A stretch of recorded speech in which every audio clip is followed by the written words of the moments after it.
Assalamualaikum warahmatullahi wabarakatuh.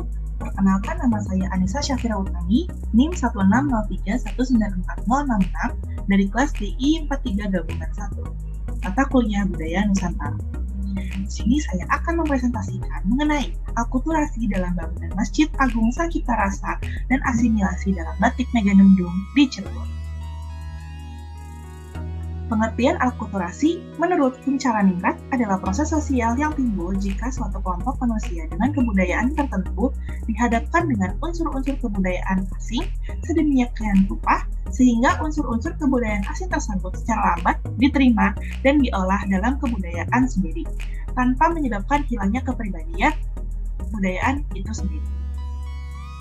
Faktor-faktor terjadinya akulturasi. Yang pertama adalah kontak. Kontak merupakan hal penting dalam sebuah pertemuan setidaknya dua kelompok budaya atau individu yang melakukan interaksi secara langsung dan tidak langsung. Lalu ada timbal balik. Timbal balik ini merupakan kedua kelompok atau individu yang saling mempengaruhi satu sama lain. Lalu ada perubahan. Perubahan di dalam akulturasi dapat dilihat prosesnya. Lalu adalah tahapan akulturasi. Yang pertama adalah pemahaman tentang budaya lain. Yang kedua, pengertian dan penerimaan budaya satu dengan lainnya. Dan yang ketiga adalah pelaksanaan budaya dalam satu tradisi tanpa menghilangkan budaya asli. Permasalahan yang ditimbulkan jika adanya akulturasi. Yang pertama adalah substitusi. Substitusi tanda bahwa unsur kebudayaan lama diganti dengan unsur kebudayaan baru dengan nilai yang lebih untuk para penggunanya. Lalu ada sinkretisme. Sinkretisme adanya perubahan budaya yang mana budaya lama bercampur dengan budaya baru dan membentuk sistem yang baru. Lalu ada adisi. Adanya perubahan proses budaya yang mana budaya lama masih diterapkan ditambah dengan budaya baru sehingga adanya nilai lebih terhadap kebudayaan tersebut. Lalu ada dekulturasi. Terjadi ketika budaya lama telah hilang dan diganti dengan budaya baru ketika budaya atau tradisi tersebut tidak memungkinkan untuk dilanjutkan atau dilakukan. Lalu ada originasi. Terjadi ketika budaya baru masuk sebelum diketahui oleh masyarakat dengan mengakibatkan perubahan besar. Lalu ada rejeksi atau penolakan. Bentuk penolakan dari beberapa masyarakat yang tidak menyetujui adanya akulturasi. Budaya Indonesia tidak luput dari proses akulturasi. Berbagai macam budaya di Indonesia sebagian berasal dari proses akulturasi sehingga menjadi budaya atau tradisi yang kita jalani hingga sekarang. Contohnya adalah Candi Borobudur. Candi Borobudur adalah salah satu penerapan akulturasi yang ada di Indonesia dikarenakan adanya unsur budaya Hindu-Buddha, bangunan megah dan patung perwujudan tua, dan unsur budaya Indonesia, yaitu punden Brunda. Selanjutnya adalah pengertian asimilasi. Menurut Kuncharaningrat, asimilasi adalah suatu proses perubahan sosial yang terjadi dalam masyarakat karena adanya perkembangan dan hubungan interaksi sosial yang terus-menerus dan serius sehingga mendorong masyarakat untuk membaurkan kebudayaan yang ada untuk mengakomodasi semua pihak dalam menata bentuk keteraturan sosial yang ada. Syarat terjadinya asimilasi terjadi dengan syarat harus adanya perbedaan budaya antara satu kelompok budaya dengan kelompok budaya lainnya. Dalam hal yang berkaitan dengan interaksi kebudayaan, asimilasi dapat timbul jika anggota dalam sebuah kelompok kebudayaan yang berbeda kebudayaan saling berinteraksi secara langsung dan konsisten dalam jangka waktu yang cukup lama. Lalu kebudayaan dari kelompok kebudayaan tersebut bersatu dan menyesuaikan dirinya. Lalu ada faktor-faktor terjadinya asimilasi. Yang pertama adalah faktor pendorong yang terdiri dari faktor toleransi, yaitu saling menerima satu sama lain. Yang selanjutnya, faktor kemanfaatan timbal balik, yaitu kedua kelompok kebudayaan mendapatkan manfaatnya. Lalu ada faktor simpati, yaitu saling menghargai satu sama lain. Lalu ada faktor perkawinan, yaitu adanya proses pernikahan antara anggota kelompok kebudayaan satu dengan lain. Lalu ada faktor penghambat terjadinya asimilasi. Yang pertama, kurangnya pengetahuan terhadap kebudayaan yang didapat. dari para pendatang atau penduduk asing. Lalu sifat takut kepada budaya pendatang yang sedang dihadapi, dan yang terakhir adalah rasa ego dan superioritas yang ada pada individu dari kelompok kebudayaan asli terhadap kelompok kebudayaan lain. Asimilasi pun sangat kental di Indonesia, bahkan proses tersebut masih dapat berubah dan berjalan hingga sekarang. Contoh asimilasi Indonesia adalah baju koko yang sering digunakan saat perayaan Hari Besar Islam atau melakukan ibadah sholat. Awalnya baju tersebut dikenakan oleh para pria di Tiongkok, namun seiring berjalannya waktu, baju tersebut identik dengan baju muslim untuk pria. Salah satu kota di Indonesia yaitu Cirebon, kaya akan akulturasi dan asimilasi. Akulturasi yang saya pilih di sini adalah Masjid Agung Sang Cipta Rasa. Masjid ini dipilih karena bangunan ini memiliki daya tarik tersendiri mengenai bentuk bangunan dan ornamen yang digunakan menerapkan beberapa kebudayaan seperti budaya Jawa, Sunda, hingga Hindu-Buddha. Lalu, asimilasi yang saya ambil adalah asimilasi batik Megamendung. Asimilasi batik Megamendung dipilih karena batik Megamendung merupakan batik khas yang berasal dari Cirebon dan menjadi ikon Cirebon. Akulturasi di Masjid Agung Sang Cipta Rasa Cirebon. Masjid ini merupakan bangunan bersejarah yang diprakarsai oleh Sunan Gunung Jati yang dibantu oleh 8 wali yang termasuk Wali Songo.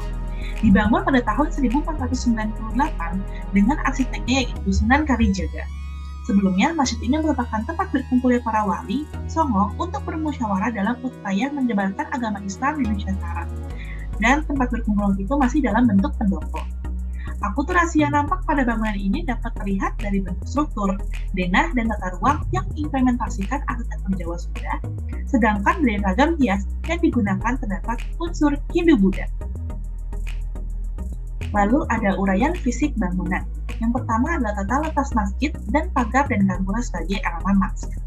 Morfologi kota kuno di Jawa berkaitan dengan pusat pemerintahan, yaitu adanya alun-alun yang digunakan sebagai ruang publik, Masjid Agung di Jawa yang letaknya selalu dekat alun-alun sebagai sarana ibadah, dan keraton sebagai tempat pemerintahan. 3 komponen tersebut merupakan elemen-elemen tata ruang kota. Lalu adalah elemen arsitekturnya.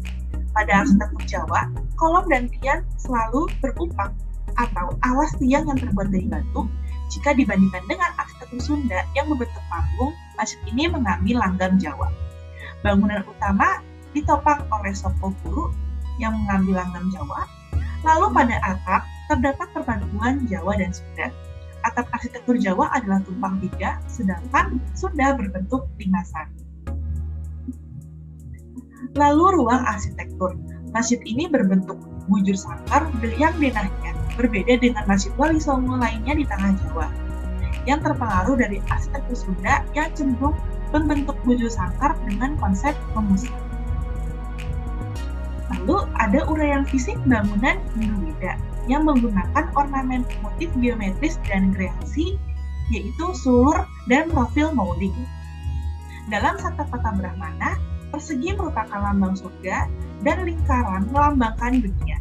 Dalam pandangan Buddha, hidup merupakan roda dharma yang terus berputar layaknya kehidupan. Bagian yang berbentuk mahkota pada bagian puncak dibuat untuk memberikan kesan bangunan yang lebih tinggi, yang tepatnya diletakkan di mimbar. Sulur merupakan bentuk kreasi yang mengular, dan profil molding memberikan kesan agung dan kokoh. Lalu adanya ornamen motif flora, yaitu bunga dan teratai. Bunga teratai adalah bunga nasional India yang dianggap sebagai simbol kebenaran, kesucian, dan keindahan. Bunga melambangkan keindahan alam dengan rasa seni dan keharuman khas. Akulturasi pada Masjid Agung Sang Cipta Rasa Cirebon masih terlihat dengan sangat jelas, dan hampir bangunan asli tidak dihilangkan sebagai rasa bangga terhadap budaya akulturasi yang ada di Cirebon. Lalu selanjutnya adalah asimilasi batik Megamendung Cirebon. Tema dan konsep yang terungkap dalam batik motif Megamendung Cirebon mendapat ide yang diadopsi dari keramik-keramik Cina atau pernak-pernik yang dibawa oleh Putri Ongtien. Selain keramik Cina, juga ditemukannya simbol Taoisme yang merupakan motif megamendung. Simbol awan yang menjadi dasar motif megamendung yang menyimbolkan rezeki yang tiada habis. Jadi, pada intinya, motif megamendung yang masuk ke Cirebon mendapat pengaruh dari kebudayaan Cina, yaitu berasal dari simbol-simbol paham Tao. Selain itu, nilai-nilai yang terkandung dalam Taoisme pun ikut diadopsi ke dalam makna motif megamendung yang pada akhirnya mempengaruhi letak-letak penempatan motif tersebut. Batik mulai ada ketika pelabuhan Muara Jati atau Cirebon menjadi tempat perdagangan yang ditempati oleh para pedagang Tiongkok, Arab, Persia, dan India. Adanya peristiwa pernikahan antara Putih Ongtien dengan Sunan Gunung Jati merupakan awal mula masuknya budaya Tiongkok atau Cina ke keraton Kasepuhan Cirebon. Motif Cina yang berbentuk awan atau yun itu awalnya hanya menjadi inspirasi seniman, lalu oleh mereka diolah dengan ciri khas masyarakat Cirebon, dan lahirlah motif batik dengan ragam hias dan ciri khas sendiri yang dibuat oleh para seniman tersebut. Perubahan bentuk ini berasal dari garis lengkung dan spiral pada lambang huruf awan di Cina. Motif megamendung memiliki makna perjalanan kehidupan manusia serta kebesaran Tuhan. Dalam Islam berarti pembawa hujan yang dinantikan oleh masyarakat Cirebon. Motif megamendung berwarna gradasi biru dan warna tersebut dipengaruhi oleh budaya Cina. Motif batik ini masih digunakan dan dibudidayakan sebagai motif khas Cirebon yang tergambar sebagai batik dan sering digunakan untuk pakaian, bahkan sebagai motif eksterior atau interior sebuah bangunan. Kesimpulannya adalah akulturasi adalah sebuah proses bersatunya dua budaya atau lebih sehingga menghasilkan budaya campuran yang tidak menghilangkan budaya asli. Sedangkan asimilasi adalah proses percampuran dua budaya atau lebih sehingga terciptanya budaya baru yang menjadi ciri khas sebuah daerah. Dua faktor tersebut adalah perubahan budaya di suatu daerah, khususnya di Cirebon, tidak jauh dari akulturasi dan asimilasi. Posisi Cirebon yang berada di perbatasan Jawa Barat dengan Jawa Tengah, serta berada di dekat perairan, tidak menutup kemungkinan untuk terjadinya akulturasi dan asimilasi. Salah satu bukti nyata akulturasi di Cirebon adalah Masjid Agung Sangkita Rasa. Masjid yang dibangun pada tahun 1480 Masehi ini merupakan saksi sejarah masuknya budaya-budaya baru di Cirebon sehingga dapat diterapkan pada bangunan ini. Seperti bentuk bangunan yang menyerupai arsitektur Jawa dan Sunda, serta ornamen-ornamen yang digunakannya yang berasal dari budaya Hindu-Buddha. Bukti asimilasi di Cirebon adalah motif megamendung yang terpengaruh oleh ornamen-ornamen khas Cina yang awalnya berbentuk awan atau yun. Dengan adanya campur tangan oleh seniman, motif tersebut diolah agar dapat dijadikan ciri khas Cirebon. Sekian presentasi dari saya. Kurang lebihnya mohon dimaafkan. Assalamualaikum warahmatullahi wabarakatuh.